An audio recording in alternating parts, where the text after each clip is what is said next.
All glories to Sri Guru and Sri Gauranga. Nama Om Vishnu Padaya Radhikaya Priyatmane Sri Srimad Bhaktivedanta Narayana Namane.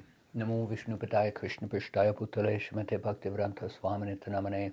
Nama Om Vishnu Padaya Charya Singharupane Sri Srimad Bhaktivedanta Keshavita Namane. Namo Om Vishnu Padaya Krishna Prishtaya Putale Srimate Bhakti Siddhanta Saraswati Namane. Vanchakalpatarubhyascha kripasindhubhyevacha patitanam pavanebhyo vaishnavebhyo namo namaha.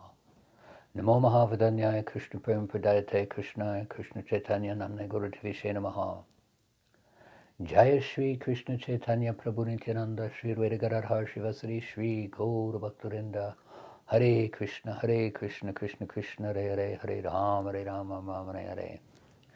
All glories to Srila Gurudev, His Divine Grace, Sri Srimad Bhaktivedanta Narayan Goswami Maharaj. So so many things I remember of having some personal association with Gurudev, and I'd practically like to tell an entire history of everything, but that would take too long. One particular year in Badger, California, it may have been 2003 or 4, I can't remember which year it was. In any case, I was listening to a lecture, I believe it was by Shramarani Didi.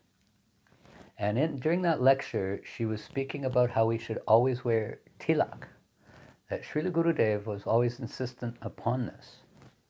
And at that time, I had no tilak on.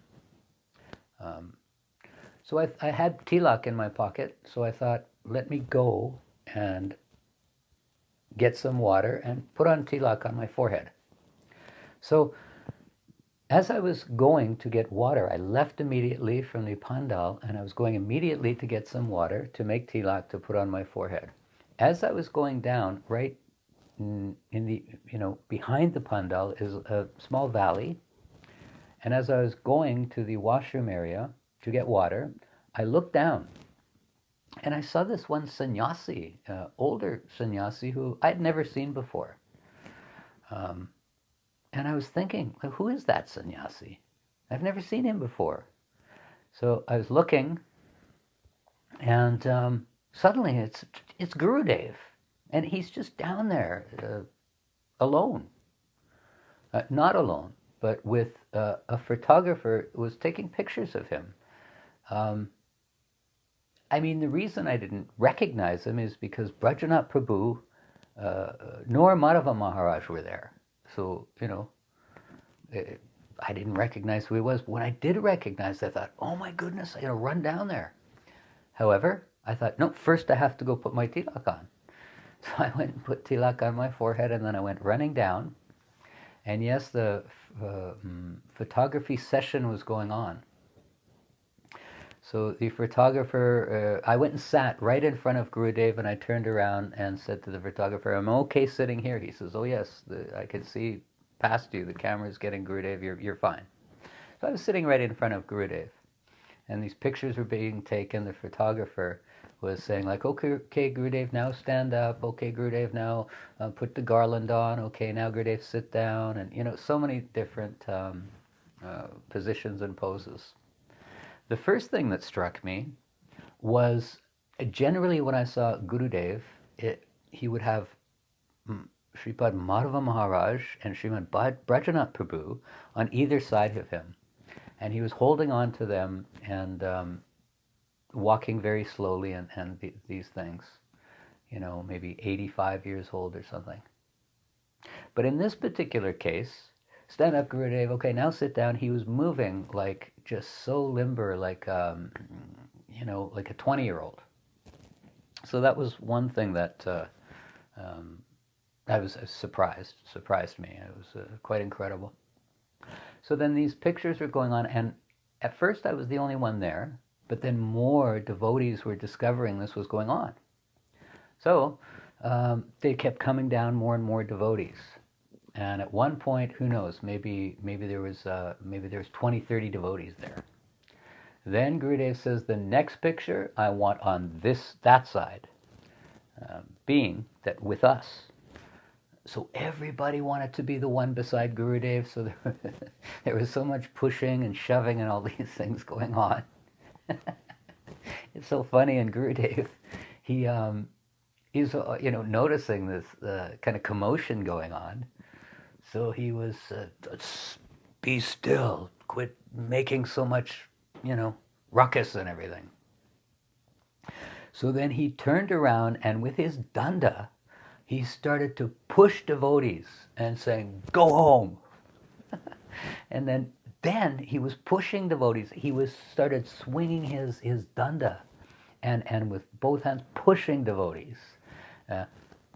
During this period, I didn't even want any part of trying to get into this picture, or with all this commotion of pushing and shoving to be the one beside Gurudev. So I just sat, and I was chanting on my beach, watching this whole thing going on. So Gurudev, at times, he was swinging his danda like he was Lord Parashuram. Sometimes he looked like Lord Varaha, because his feet were scraping on the ground, and he was looking so fierce, like frightening.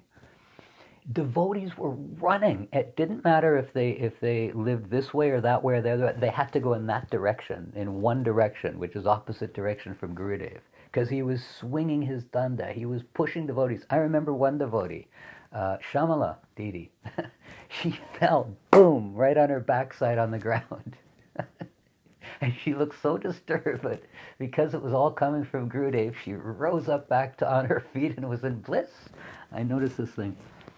So anyway, all the devotees, he just chased them away, and honestly, he was like, they say, his feet on the ground, and he was like, he was like so fierce. Then, out of the corner of his eye, he notices me sitting there, and he says, "What? You are not running for your life?" Suddenly, Srila Gurudev cocks his danda like a baseball bat, and he charges at me. He starts running at me with his danda cocked way back, and he comes to me, and I couldn't believe it. He was going to chop my head off with his danda, and I just sat there. I didn't know what to do. It was like, well, I guess this is now the end of my life. Srila Gurudev's going to slice off my head. And he came running at me with the most fierce look. It was just incredible, and I was actually really freaked out. Anyway, so he's running toward me and just like growling, and just the danda is coming. But just before it sliced off my head, he slowed the danda down, and it came and tapped very lightly on my right shoulder. And he just looked at me, suddenly his famous smile, as radiant as sunshine, and he says to me, "Go take prasadam." So this was one of the remembrances I have of Gurudev, which I will never forget. And it was incredibly amazing. I thought that this is the story I would tell. I remember telling Brajanath Prabhu about this one time when he was visiting here in Vancouver. So as I started the story, he goes, "No, I was there." I says, "No, you weren't." And he goes, "Yes, I was there." And I'm going, "No, you weren't." After I started telling the story, he says, "Oh yeah, no, I wasn't there."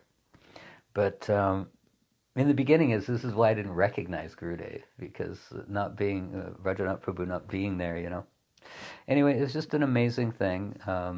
My name is Binay Krsna Das. Gurudev gave me this name. When I was initiated and he gave me the name, Aranya Maharaj has said, "What does this name mean, Gurudev?" So he explained to everybody, Binay Krsna means when Krishna is in a very, very kind, humble, gentle, and pleasing mood. Yes. And he said, like when he's in this mood, after being, a rascal and being chastised with Nanda Baba, and he's putting the Nanda Baba slippers on his head to deliver them to Nanda Baba, He says, but the secret meaning is when he is in this mood, Binay Krsna, Krishna being in this Binay, humble, kind, gentle, and pleasing mood with Sri Radha. So anyway, it's a very, very, now that I'm telling this, I'm coming up with so many more memories. But let me offer obeisances to Srila Gurudev and beg for his mercy continuously and beg to the mercy of the Vaishnavas that I can become a bona fide disciple of my bona fide Guru Dev, Srila Bhaktivedanta Narayan Goswami Maharaj. Thank you. Hare Krishna.